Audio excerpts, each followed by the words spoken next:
यहाँ पे बोल रहा है कि ए और B next to each other, इसका मतलब क्या समझ रहा है, दोनों एक साथ हो, है ना। एक साथ हो तो उसको हम लोग क्या मान, कोई एक पर्सन के अंदर ट्रीट, एक एलिमेंट ट्रीट करने लग जाते हैं ना, लोग करते हैं। 2n चेयर्स था, ठीक है, 2n चेयर्स है, हम चेयर्स को बना नहीं रहे ना ऐसे, मतलब बहुत सारे चेयर्स, मतलब कितने हैं आपको, हमारे 2n चेयर्स है ना, ठीक है। 2n पीपल्स भी हैं, उसमें से ए और बी हमारा कोई दो लोग हैं, ठीक है। तो ए और बी को मान लेते हैं कोई हमारा एक, इसको एक साथ मान लेते हैं, ठीक है। तो मान लेते हैं कोई अल्फा मान लेते हैं, ठीक है। अच्छा ठीक है, तो बचे कितने लोग, इनको बाहर निकाल लिए तो बचे कितने, 2n-2 पीपल बचे ना। तो इनको एक एलिमेंट के तरह ट्रीट कर रहे हैं, तो इसमें हम लोग अगर +1 करना पड़ेगा ना, इतने लोगों को हमको क्या करना पड़ेगा, सर्कल पे बैठाना पड़ेगा, अरेंजमेंट करना। इतने लोगों को कितने तरीके से बैठा सकते हैं, 2n-2 + 1 जो भी है, इसमें से -1 करके इसका फैक्टोरियल कर देते हैं ना हम लोग, कितना आ गया 2n, यही आंसर है क्या, है ना। आपस में इनको भी तो बैठाना है, ए और बी, ए बी जो है, तो आपस में इनके 2 फैक्टोरियल तरीके से आपस में इधर उधर हो सकते हैं ना, इंटू क्या हो जाएगा 2, यही हमारा आंसर हो जाएगा। क्योंकि हमारा या तो ऐसे ए वाला हो सकता है या तो बी ए हो सकता है, दोनों पॉसिबिलिटी बन सकता है ना, 2 फैक्टोरियल इस तरह से हम लोग। सेकंड वाला देखो, A and B are diametrically opposite. हाँ ठीक है, अगर हमारा मान लो यहाँ ए बैठता है तो बी, हम बी को कहाँ बैठना पड़ेगा, इसके इस डायमेट्रिकली अपोजिट साइड में, है ना। अगर कोई सबसे पहले कोई नहीं बैठा है, ध्यान से समझो, कोई नहीं बैठा है तो ए को कितने तरीके से बैठ सकता है, यहाँ पे ए हमारा एक तरीके से बैठ सकता है, और बी हमारा कितने तरीके से बैठ सकता है, एक तरीके से ना, क्योंकि इसके डायमेट्रिकल अपोजिट केवल एक ही तरीके से बैठा जा सकता है ना, ए भी हमारा एक तरीके से। अब इन दोनों को बैठा दिए तो बाकी कितने बचे, 2n-2 पीपल बचे ना। अब तो इसका देखो, ये दोनों लोग बैठ गए तो हमारा पता कर सकते हैं, वो लोग उनके लिए जो बचा 2n-2 चेयर, वो तो कहीं भी बैठ सकते हैं ना, वो कितने तरीके से हो जाएगा, फैक्टोरियल है ना, इतने तरीके से बैठ सकता है, 1 × 1, यही हमारा टोटल अरेंजमेंट हो जाएगा। कॉम्बिनेशन जब थोड़ा सा पढ़े थे, कॉम्बिनेशन में क्या होता था, पहले हम लोग सेलेक्ट, देखो परमुटेशन क्या होता है बेसिकली, पहले हम लोग सेलेक्ट करते थे, देन उसके बाद अरेंज कर देते थे ना। ऐसे n में से हम लोग को r लोगों को सिलेक्ट करने का तरीका क्या होता है, NCR। अब ऑर्डर इंपॉर्टेंट नहीं रहता है मेनली कॉम्बिनेशन में, है ना। अगर ऑर्डर इंपॉर्टेंट हो जाता है तो उसमें क्या होता है, परमुटेशन लगा। ये जो आता था किसके बराबर आता था, NPR था, तो याद है ना सभी को ये चीज। अगर यहीं से तुमसे NCR का वैल्यू पूछेगा तो क्या बताओगे, NPR R फैक्टोरियल, और NPR क्या होता है, n फैक्टोरियल बाई में n माइनस r का फैक्टोरियल, यही होता है ना। पहले क्वेश्चन में number of ways in which 4 seats can be occupied by 7 person, ऐसा ही क्वेश्चन लग रहा है ना। तो ऐसा कहीं इसमें तो बोल नहीं रहा है कि ऑर्डर हमारा इंपॉर्टेंट है, या पहले ये पर्सन बैठेगा उसके बाद ये पर्सन बैठेगा, ऐसा कुछ बोल नहीं रहा है। बस नंबर ऑफ वेज पूछ रहा है कि 4 सीट है, उसमें 7 लोगों में से बैठाना है, कितने तरीके से बैठा सकते हैं ना। 7 3 4 है ना, नंबर ऑफ वेज क्या हो जाएगा, 7 लोगों में से 4 लोगों को सिलेक्ट करके बैठा दो, है ना। हाँ 7 3 4, ये क्या हो जाएगा, एग्जैक्ट आंसर क्या हो जाएगा, 7 6 5 डिवाइड बाई कितना 35 आ रहा है ना। ठीक है, इसका बताओ, 10 students have gathered for JEE result celebration. तो बोल रहा है कितने, मतलब उनको हाथ मिलाना है ना, तो ईच स्टूडेंट जो है सभी लोगों से हाथ मिलाएगा ना, हैंडशेक करेगा। तो ऐसे कितने तरीके हो सकते हैं, ठीक है। तो हैंडशेक करने के लिए हमको मिनिमम कितने लोग रिक्वायरमेंट होंगे, 2 लोग का ना। तो हम लोग 10C2 जितने ग्रुप बन सकते हैं हमारे 2 लोगों का, उतने हैंडशेक 2 लोग का ही तो ग्रुप बनाना है बेसिकली ना, हैंडशेक करने के लिए 10 लोगों में से 10C2 तरीके से हम लोग ग्रुप बना सकते हैं, इतने ग्रुप बनाया जा सकता है, यही हमारा आंसर हो जाएगा। क्या हो जाएगा, 10 × 9 डिवाइड बाई 2 45 है, समझ में। इसको सबसे पहले तुम लोग लिख लिया होगा 2nC3 डिवाइड बाई कितना nC3 इक्वल टू 10/1, इतना लिख लिए। इसको ओपन कर दो, क्या 2n का फैक्टोरियल डिवाइड बाई कितना 3 का फैक्टोरियल 2n माइनस, है ना, देखो इसका जब करेंगे तो हमारा n फैक्टोरियल, नीचे तो हमारा n फैक्टोरियल आएगा, ऊपर में क्या जाएगा 3 का फैक्टोरियल n माइनस, इसमें किसी को दिक्कत नहीं है ना, 10 बाई में 1 आ गया, कुछ कैंसिल हो रहा है, 3 का फैक्टोरियल हमारा कैंसिल हो गया पूरा, और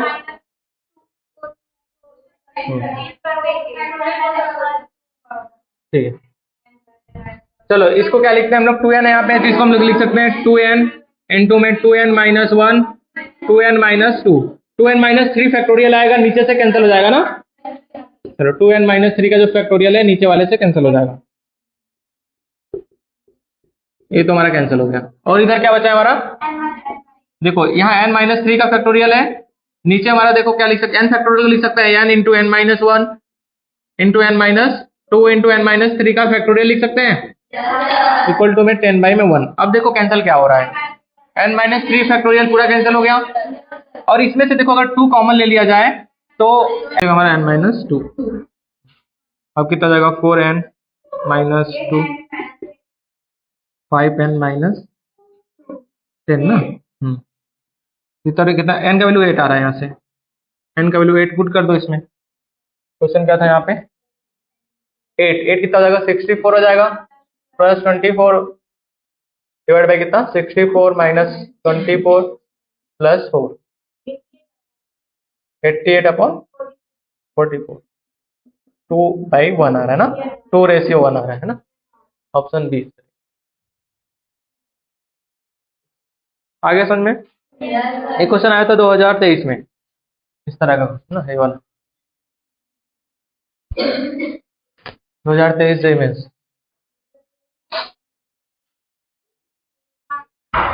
बोल रहा है how many ways can a committee of 6 be selected, मतलब कमेटी में कितने पर्सन होने चाहिए, 6 पर्सन होने चाहिए, हाँ 6 पर्सन का कमेटी बनाना है, from a class of 5 boys and 6 girls, 5 boys and 6 girls है, ठीक है, सच दैट, उसके बाद सच दैट के बाद इसने कंडीशन लगा रखा है एग्जैक्टली 3 बॉयज, अगर एग्जैक्टली हम कमिटी 6 मेंबर के कमेटी में 6 बॉयज ले रहे हैं एग्जैक्टली, तो कितने और 3 गर्ल्स होने रहते हैं ना, हाँ तो 3 बॉयज सेलेक्ट करने का तरीका कितना 5C3 एंड तो मल्टीप्लाई हो जाएगा ना 6C3, यही होगा ना, तो पहले का आंसर हमारा यही हो जाएगा। अगला है एटलीस्ट 3 बॉयज, एटलीस्ट 3 बॉयज मतलब मिनिमम 3 बॉयज हो ना, तो 3 बॉयज 3 गर्ल्स और 4 बॉयज 2 गर्ल्स और 5 बॉयज 1 गर्ल, एटलीस्ट 3 बॉयज है ना, ठीक है, मिनिमम हमारे 5 बॉयज हैं तो सभी आ गए, तो अब तो बचा ही नहीं कोई ना, ठीक है, इन्हीं को कर दो, कितना हो जाएगा 5C3 6C 5C4 6C2 plus 5C5 6C1, हाँ चलो अब इसको सॉल्व करते हैं, 8 मोस्ट 3 बॉयज, ज्यादा से ज्यादा 3 बॉयज हो ना, तो चलो हम लोग 3 बॉयज को ले लेते हैं साथ, ज्यादा से ज्यादा 3 बॉयज, तो 3 बॉयज 3 गर्ल्स ले लिए, 2 बॉयज 4 गर्ल्स 1 बॉय 5 गर्ल्स, हाँ 0 बॉयज 6 गर्ल्स, सब में और है तो लिख लेंगे इसको 5C3 6C3 plus 5C2 6C4 plus 5C1 6C5 plus 5C0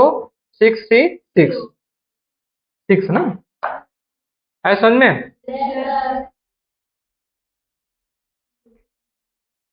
वैसा क्वेश्चन किए थे जो साइंटिस्ट का कमेटी बनाना था जिसमें से इंडियन का डबल फॉरेनर लेना था, है ना, वो भी हो जाएगा, आ जाओ, मतलब इस तरह का क्वेश्चन आएगा तो कर सकते हो ना, और वो भी हमने केसेस देखा था जिसमें 2 पार्टिकुलर पर्सन को ऑलवेज हम लोग कमेटी में इंक्लूड करते थे, उस तरह से ना n minus P C R minus P कर लेते थे ना, अगर पी नंबर ऑफ पर्सन को ऑलवेज इंक्लूड करना है कमेटी में तब, है ना,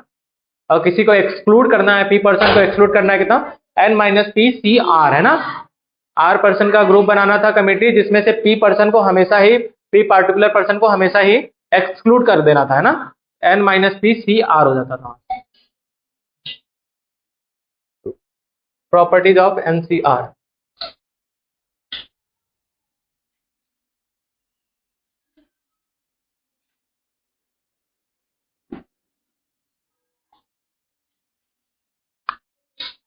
पहला है हमारा है इसमें NC0 जो होता है NCN, इसका वैल्यू क्या आता है 1 आता है ना। दूसरा प्रॉपर्टी अच्छा है इसमें ये भी होता है कि NCR जो होता है किसके बराबर होता है ना।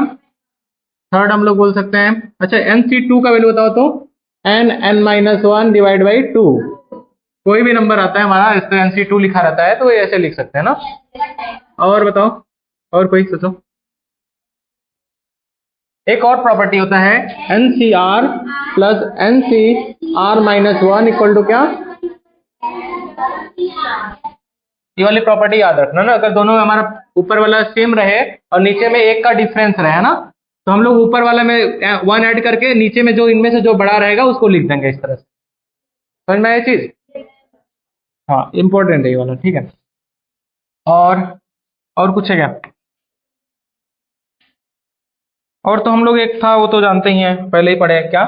NPR को हम लोग क्या लिखते हैं R फैक्टोरियल इंटू NCR लिखते हैं ना, ये तो पहले ही पढ़ रहे। मेनली तुम्हें क्या याद करना है, इसको याद कर लो और इसको याद कर लो, है ना, बाकी तो पहले से है।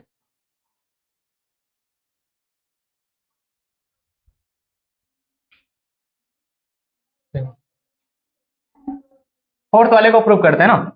NCR प्लस NCR-1, इसको हम लोग क्या लिखेंगे N factorial divide by R factorial N minus R का फैक्टोरियल R-1 का factorial N minus R plus 1 का फैक्टोरियल, यही होगा। ऊपर में कॉमन क्या है N फैक्टोरियल कॉमन ले लिया, और क्या कॉमन है R फैक्टोरियल कॉमन हो जाएगा और N minus R factorial common. तो यहाँ देखो क्या बचा, N फैक्टोरियल तो यहाँ 1 बचा, R फैक्टोरियल यहाँ 1 मतलब 1 बचा है ना, हाँ प्लस यहाँ पे क्या बचेगा 1 अपॉन में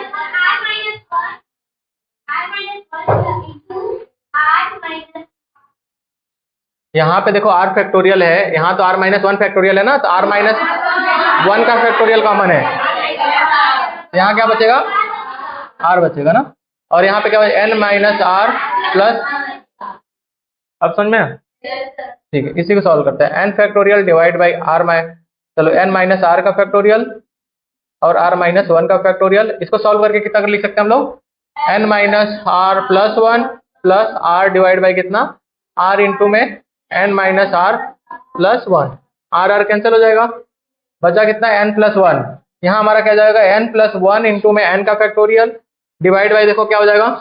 R है यहाँ पे ना, या R इंटू R माइनस 1, देखो R इंटू R माइनस 1 का फैक्टोरियल है, R माइनस 1 का फैक्टोरियल, यहाँ पे क्या हो जाएगा, देखो इसको क्या लिख सकते हैं N प्लस 1 माइनस R लिख सकते हैं,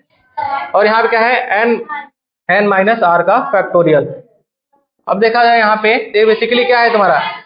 N प्लस 1 CR का यही तो है, इसलिए देखो क्या बन जाएगा पूरा R फैक्टोरियल बन गया यहाँ से, और ये देखो क्या बन जाएगा N कितना बन जाएगा N minus R minus 1 sorry N plus 1, ये तो है ही N प्लस 1 माइनस R का फैक्टोरियल बन जाएगा। अब समझ में आया है ना, बन रहा है ना, ये प्रूफ आता है, इंपॉर्टेंट है, ठीक है। तो हमारा कितना बन जाएगा N प्लस 1 CR बन जाएगा। हाँ इसको देखो क्या बोल रहा है, वैसे NCR लिखा हुआ है और NC क्या है N माइनस R लिखा हुआ है ना, हाँ ध्यान से इसको समझ लेते हैं ना। तो अच्छा N थिंग्स ये क्या इसको बोल सकते हैं N में से हम लोग R चीजों को सिलेक्ट कर रहे हैं ना, N में से R चीजों को हम लोग सिलेक्ट कर रहे हैं ना, तो चलो इसको ऐसे बोल सकते हैं, इसको देखो क्या बोल सकते हैं N में से N माइनस R चीजों को रिजेक्ट कर रहे हो, N में से N माइनस R चीजों को रिजेक्ट कर रहे हो तो ऑटोमेटिकली हम लोग क्या कर रहे हैं N R चीजों को सेलेक्ट कर ले रहे हैं। जब N माइनस R को हम लोग रिजेक्ट कर रहे हैं ऐसा बोलेंगे तो R चीजों को सेलेक्ट कर ले रहे हैं ना, तो दोनों आपस में बराबर ही हो एक तरह से, समझ में आया। इसको हम लोग बोलेंगे N में से R चीजों को सेलेक्ट कर रहे हैं, इसको बोलेंगे N में से N माइनस R चीजों को रिजेक्ट कर रहे हैं, N में से N माइनस R चीजें रिजेक्ट हो गई तो R चीजें तो सिलेक्ट हो गई ना, दोनों आपस में बराबर हो गए। भी अगर तुमको दिखे ऐसे 10C7 इस तरह से दिखे, इसको हम लोग क्या कर लेंगे पहले तो 10C3 लिख सकते हैं आप, ताकि तुमने आसान दिखने लगे सॉल्व करने में ना, सेम होगा हाँ चेक कर सकते हो। इसको 10 फैक्टोरियल डिवाइड बाय कितना 7 फैक्टोरियल इंटू कितना 3 फैक्टोरियल हो जाएगा। ये भी देखो 10 factorial divide by 3 factorial into 7 factorial, दोनों सेम ही तो है। 47C4 दे रखा है, प्लस में हमारा समेशन बना हुआ है, ठीक है। R इज इक्वल टू 1 से 5, 52 माइनस R C 3 दे रखा है। इसको सॉल्व करना है। ऑप्शन में दे रहा हूं 51, ऑप्शन दे रहा हूं ना 51C4, 52C4, 53C4 and last option है हमारा नन।